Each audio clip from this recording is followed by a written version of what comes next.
picked up your phone without deciding to? No notification, no reason, just a reflex.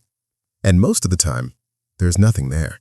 Yet you still unlocked it, still scrolled, still checked even though you didn't expect anything. That's not an accident. And it's not because you're addicted. It's because of what was happening right before you reached for it. Think about the moments when it happens most.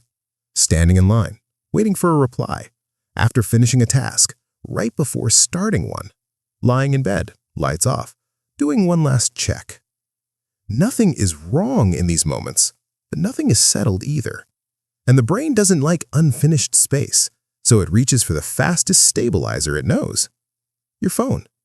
Not for information, not even for entertainment. For relief. A tiny release of tension you didn't know you were carrying. That's why checking your phone doesn't feel exciting. It feels calming, even when nothing new shows up. Because the relief doesn't come from what's on the screen. It comes from escaping the feeling that came just before it. The boredom, the uncertainty, the silence. Quick question.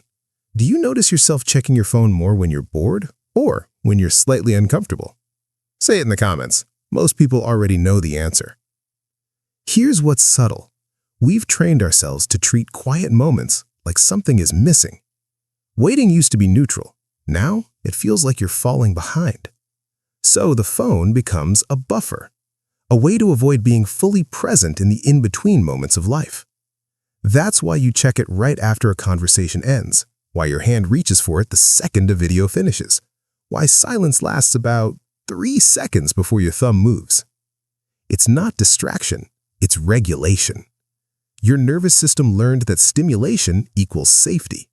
Being connected feels like being oriented. Being offline feels slightly exposed. And there's another layer most people don't talk about. Sometimes, checking your phone isn't about content at all. It's reassurance. A quiet check that you're still reachable, still included, still relevant, even if no one messaged you. That's why we check it during emotional pauses, during uncertainty, during moments when we don't know what to feel next. Be honest. Have you ever opened your phone, closed it immediately, and still felt better? That's not coincidence. That's your nervous system exhaling. And here's why this habit is hard to break. When you don't check your phone, what shows up first isn't peace. It's restlessness, a subtle urge, a low-grade discomfort. Not because you need the phone, but because you're suddenly face-to-face with unoccupied awareness. And we're out of practice with that. So this isn't about quitting your phone, and it's not about discipline. It's about awareness.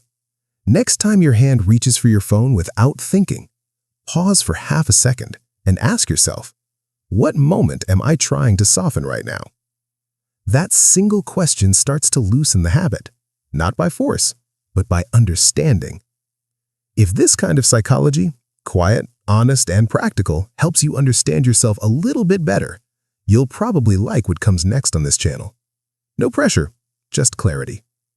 And if this video felt familiar, if you recognized yourself in those small automatic checks, you're not alone.